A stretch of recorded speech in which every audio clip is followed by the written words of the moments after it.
Next news. Breaking news. Kevin Hassett said Bloomberg surveyed 67 economists and 67 got it wrong.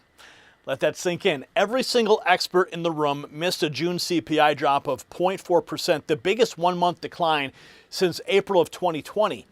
While they spent years lecturing working Americans that Trump would make inflation worse. No, Biden torched your paycheck. And now Trump is crushing the inflation machine faster than the economist priesthood predicted. Now, I want you to stay with me on this because the part that really blows up the whole anti-Trump scam is not just the 0.4%. It's the core number. And it wrecks your story even harder. You see, June CPI fell 0.4% and core inflation landed at 2.6%. See, that's not some abstract chart for the cable news addicts. You see, that hits your grocery bill, your gas tank, your rent pressure, your family budget. You know it, I know it. We all lived through Joe Biden's inflation wrecking ball when prices ripped higher and the regime's economists kept making excuses while normal Americans got hammered. And now look at this reversal. Trump walked in after Biden left behind a 9.1% inflation nightmare 4 years ago, and the numbers are moving the right way so fast the entire expert class got caught flat-footed, every single one of them. 67 out of 67, that's not a mess. That's a cartel of credentialed frauds getting exposed on the same day families finally get a little breathing room. And when Tim Scott says Americans can breathe a sigh of relief because President Trump stepped up to the plate, read that again. He stepped up while Biden's crowd lit the fire. Trump grabbed the hose. And when 67 economists missed the same call, I started looking harder at the hidden problems the expert class ignores. Parasite purge starts with a man whose eyes stayed red and blurry for 8 months until doctors found a worm moving inside it after eating uncooked fish. Graphic, yes. Rare, well, the World Health Organization says 1 in 2 are affected by parasitic infection prevalence. That can show up like brain fog, chronic fatigue, pain that won't go away, IBS-like symptoms, even severe chronic conditions.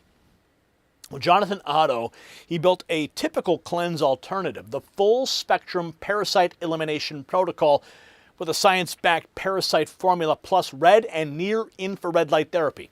That's all to support healthy cellular function and natural detoxification processes. Plus, free bonuses like the 10-day intensive parasite detox protocol to prepare your body, support the cleansing process, and maximize your results. Go to purgemyparasitesnow.com. Use code NNN45 to save 45% for a limited time because the frauds never warn you early.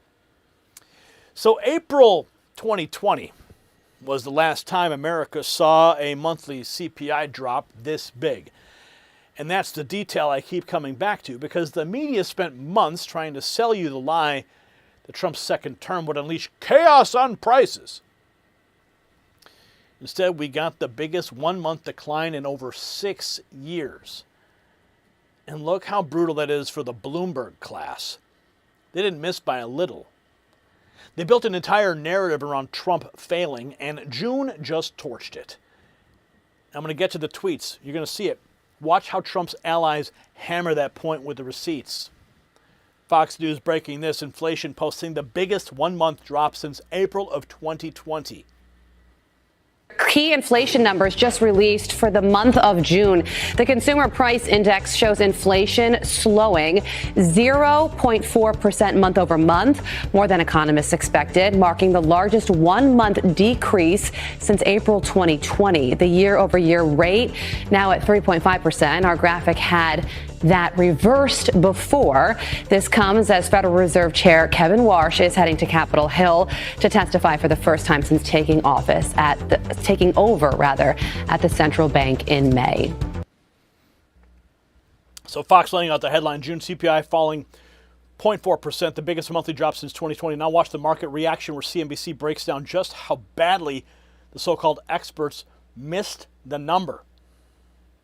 This is our June release of the Consumer Price Index, expecting a headline number to be negative 0.1%. This is 4 times more negative, minus 0.4%. That would be the biggest negative drop that we've seen since 4/20, since basically COVID timing, which really affected, of course, all of the inflation data points. So that goes back, basically 6-year low. And if we look at the CPI month over month on the core, also under expectations, comes in at goose egg, 0. 0 would be the smallest amount. It would equal Jan of 21. To find a smaller change or a more negative change, or minus 0.1%, that's May of 2020. And if we look at the year-over-year numbers, year-over-year headline, 3.5, 0.3 less than expected, much less than the 4.2 in the rearview mirror. That would be the lightest since March of this year when it was 3.3.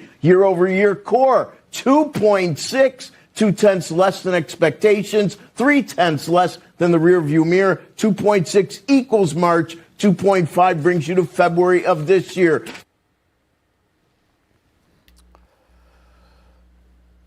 So CNBC's own numbers show inflation came way below expectations. Next, Kevin Hassett drives the knife in Bloomberg.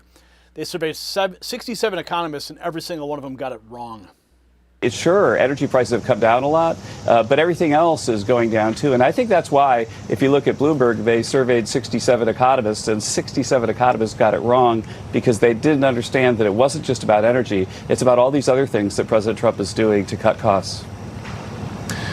Big thing Americans obviously care about are gas prices, especially during the summertime. If we can pull up this AAA chart showing gas prices. Right now, they're down from what they were about a month ago, but they're still significantly higher than they were this time 1 year ago. Obviously, the war in Iran is throwing a wrench into this. As long as that conflict is going on, should Americans expect these prices to just basically keep seesawing? Well, I think that one of the ways you should think about it is that the oil prices were up almost at $150 a barrel at the peak of the conflict, and now they're low 80s today, and they were in the 60s and 70s just a week ago. So what happens is they take the oil, they move it to the refinery, and then they turn it into gasoline. So there's a whole bunch of gasoline deflation on the way. And even with the renewed conflict, if you look at what oil prices are today, they're about half of what they were in the peak. So Hassett says it wasn't just energy easing off, it was Trump's cost-cutting agenda. Now, even on CNBC, Senator Tim Scott is making the case Americans can thank Trump, not the Biden mess or the media spin. I understand what you're saying, Andrew, but the bottom line is simply this.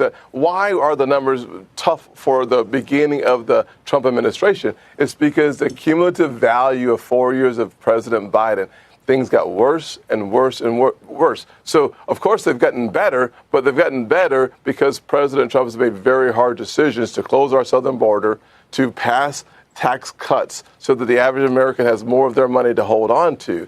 Those are really important changes that could be transformational over time. And then you look at the birth of the artificial intelligence conversation. This is going to actually increase productivity, which will increase wages without actually seeing a significant drop in employment. I've sat down with some of the largest CEOs from Walmart to Amazon's retail CEO, and they tell me the same story.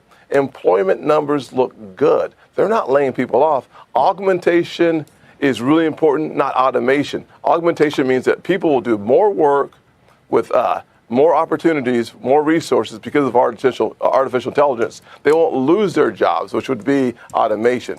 This is a good story for us to talk about as it relates to the impact of the Trump years.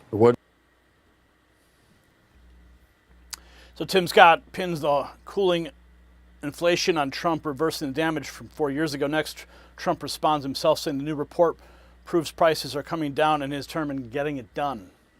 Unfold now that strikes on Iran? I think so. I think it's going to, inflation's down. We inherited the worst inflation in the history of our country. They say 48 years. It was the worst in the history of our country from Biden, Sleepy Joe. He might have been sleepy, but boy, he could create inflation like nobody. And I inherited that, and I got blamed for it, and it's not my fault. We are putting it to sleep. And we've done a great job, Scott and Howard and Marco and even Pete, because he's watching his dollars, right? But they've done a fantastic job. We've all done a fantastic job. So we had the worst inflation in history, and the history of our country. I mean, we had months where it was 9 and 10%. And now we have a report just came out. It was just released. Thank you for bringing it up.